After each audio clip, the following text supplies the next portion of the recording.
Welcome to Keep Moving Africa. Here, some of Africa's finest and boldest extraordinary people will grace our screen and spill the truth. They are some of the best in their industry. Visionaries and pioneers, charting new courses that many have followed and will continue to follow. Join us as we speak the truth.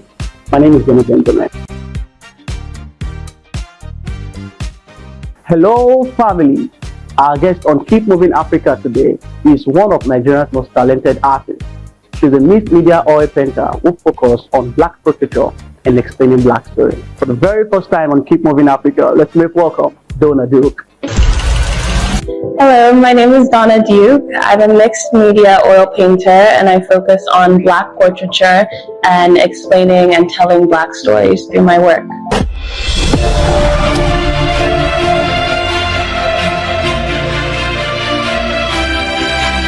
Thank you for joining us today. Thank you so much for having me. It's indeed a great privilege and honor to have you right here with us today on Keep Moving Africa. Being honestly, I've heard a lot about you.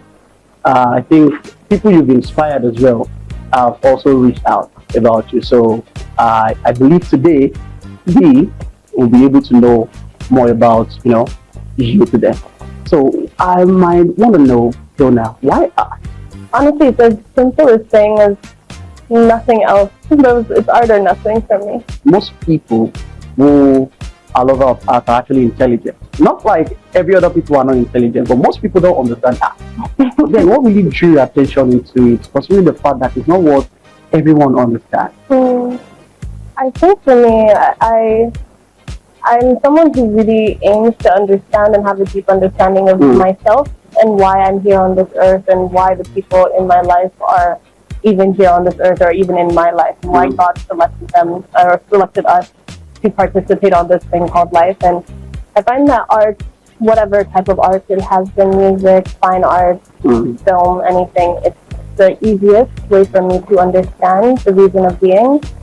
So it was almost a given. It almost was the greatest blessing to fall into my life. Believe me honestly, I love your spirit and your persistence. Believe me honestly. And I was actually following up your inaugural exhibition that you just completed some couple of days back. My solo. Red Thread. So what's the idea behind that? So Red Thread is, I can get emotional speaking about it too. It's one of the most incredible things I've had the opportunity to do so far. And it was an exploration of the understanding of, as I've said, the people in my life, why they're in our lives, what people actually have to teach us about life, and why we are drawn to people in the first place, why certain people are placed on our path. And it actually started for me at the beginning of this year. In January, I felt extremely disconnected in my life, and it was in a way I've never felt before. I didn't feel connected to myself, didn't feel connected to anyone in my life, and I felt so foreign, I felt so alien in my own body. So it got to a point where I was like, okay, we need to take stock. We need to cut everything out of this life and just sit, pray, and understand what next? What's the next step? What are we doing this for? So I had to ask myself a lot of uncomfortable, hard questions and really dig deeper into understanding how my relationship with the people around me, my relationship with myself, was it something I was happy with? So I really dissected myself as a being, and then that's where the idea of Red Thread came about. So Red Thread it's an ancient idea that every single person you meet in this life, there's a reason why you met them. They were in your path for a specific reason. So I was really into it because I don't believe in coincidences. I believe in God, like destining our fate and walking in His path. So I wanted to create a body of work that challenged the idea of understanding how we relate to one another. So in that's where Red Thread really was born, and understanding that the people we meet in this life, they come in and out or they stay forever. That saying, people come into your life for a reason, a season, or a lifetime. So in that I was like, okay, what red threads in my life have impacted me? How have I impacted them? what generational red thread. So I started looking into my family's histories on both sides, trying to understand, okay, is there something that happened with an uncle, a grandparent, a great-grandparent that has led me into the thinking I have now? Because I believe that nothing is new. Nothing is necessarily, you're not the first, that's the saying. So for me, I was just trying to understand that thread that connects each and every one of us and why it was so important that we highlight it and understand it better. Now I understand because you were able to explain. So I know how that came about. I was checking through as well, and I realized that you're doing well for yourself, and for the fact that you were able to, your inaugural exhibition was actually a success. You have HNI, like high-profile individuals, the likes of Dangote, your dad as well, Pastor Tony Rapu, a whole lot of people. I was motivated watching the clips, pictures from there. How have you stayed motivated? I'm not necessarily motivated by money or material items. It doesn't push me because it's neither here nor there. You come into this world alone, you leave alone. So everything you buy on this earth doesn't mean anything. So in that, I'm really on a journey of self-understanding, and also if I'm able to, in the exploration of myself, also help people or urge people to dig deeper into themselves, I think I'm doing what I was put on this earth to do. So I think that would be my greatest motivation. So Donna, I want to know, how do you think art can contribute to, shaping the society in Africa? In general, art is a great barometer for the, I guess, like the ecosystem of a people, a nation, a country. And also it's a very good indicator of how the population is perceiving their country at a given time. So like we look back on the works of Wale Soyinka in certain times, Chinua Achebe, all of those are informing how the population was feeling about the country at a certain time. So I do believe that art has an incredibly integral part to understanding the zeitgeist of a people, more so than any other thing. I think music, fashion, fine art, it tells a story of how, like the temperature of a society at any given point. So I think it's a great way for people within the society to feel as though they have a voice going forward and to tell their story from their own perspective and understanding. Funny enough, during because of you trying to, implement some of these things, what are the challenges that you faced in the world of art in general? I think the greatest challenge that I've personally gone through as an artist is finding my artistic voice in seasons where I felt I didn't have one.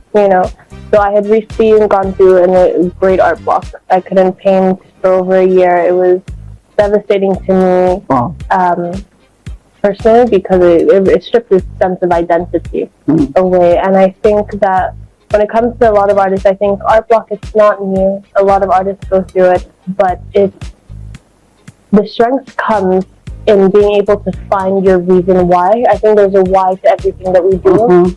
So I really urge every prospective artist, any artist, to really understand why they're doing what they're doing, because that why will push them forward when they don't think they have the reason to continue going forward. So yes, I think that would be the hardest part for me personally, is when you don't have that ability to do what you naturally think that you're supposed to do on this earth. Let me pick from the why you do what you do. So what legacy do you hope to leave, as an artist and as a leader, generally, for people looking forward to venture into this? Or what legacy do you hope to leave at the end of the day? That's a really big question. I do believe though that I am someone that has chosen to use this God-given talent to further understand the reason why I am here as a person, understand the people around me, but also I do want to encourage people to take a larger look inwards and really pay attention to the people in their lives, because I feel as though we're living in a time where it's almost normalized to forget the reason why we're put on this earth, but to also be seeking things that only bring momentary happiness. So I think like with my work, with my art, just with how I choose to live this life, it's primarily just based upon understanding the world I live in, why I live in it, why I'm an active member in it, how I can be an active member in it. So I think in that I would encourage other people to look inwards, ask themselves uncomfortable questions, ask their family members uncomfortable questions, know yourself, know the people around you.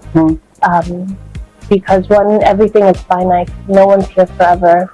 And in that, we all have such rich histories, such rich understanding. So I think it's important that we don't lose those stories. We don't lose that magic of being human, you know? So yeah, that would be my greatest understanding as to why I do what I do. Yeah. That's actually a good one, Donna, believe me honestly. So what's your next big move right now? What are you working on? Do you have an exhibition we should be expecting soon? What are you working on right now? So in terms of exhibition making, I'm coming off the back of Red to Red, which was fantastic and such a pivotal moment in my life and my career. But I didn't want to immediately feel the need to rush into something else before I felt as though I had something important to say. So in terms of exhibition making, maybe I might participate in a couple group exhibitions, but solo possibly next year, but it's too soon to really tell with that, because I would love to have a cohesive body of work that accurately tells a story. But other than that, in terms of creative pursuits, we have the Calabar Carnival coming up, which is always a really exciting time. So my family's band, Bayside Band, we're of course participating again for the 22nd or so year. And right now we're in the process of the costume making, creating the storyline, doing all the floats, the choreography. So, that's huge. Yeah, so it's going to be an incredible street party in Calabar, so we're really excited for that. That's in December. Great. I'm sure that's a huge one, because a lot of people travel far and near for Calabar Carnival, and it's good to know that you'll be part of the history that's about to be made again this year. So, Donna, what advice do you have for young Africans who are looking into going into art? I think my greatest advice for any young creative is to understand the sector that you're going into. If we're speaking strictly on fine arts as the creative sector, I would say know the players, know the galleries, be cordial and be friendly with your other peers, your artists, learn from them, collaborate with them. Just really immerse yourself into the environment, because that'll take you a lot further and you'll learn a lot quicker. Otherwise, like, I truly believe that. Also, I do believe it's important to have a mentor. It's really important to have a mentor, someone that you can go to. Because of course, like, if you have family and friends, they may want to add their 2 cents, but they don't have a full understanding of the industry you're in. So I do believe it's important to have someone that you can learn from, that can also give you sound advice when needed. And just really treat this as a new lifestyle, honestly, because it's such a creative and exciting time in the creative industries right now in Nigeria. So there's so many opportunities, there's so much learning, so much that you can draw from right now. I'm sure a lot of people will be interested in getting your art, your designs. You call it designs, right? Or artwork, pieces, art movies. Of course, So how can people have access to that? People want to get, how can they go about it? Okay, so right now, if you would like an original piece, for example, you could reach out to me through email. Otherwise, my website, you can get prints of my other work. And those are usually. We'll have that display on the screen. It's really good to have you on Keep Moving Africa today. We're super happy and we're glad you are here with us on Keep Moving Africa today. We've been able to draw from your wealth of knowledge, and I believe everyone has been able to get much with it from you today. Thank you so much, Donna, for coming. Thank you so much. We hope to have you over and over again. Of course, and congratulations on this incredible initiative. Thank you. I just want to see you continue to soar. Thank you.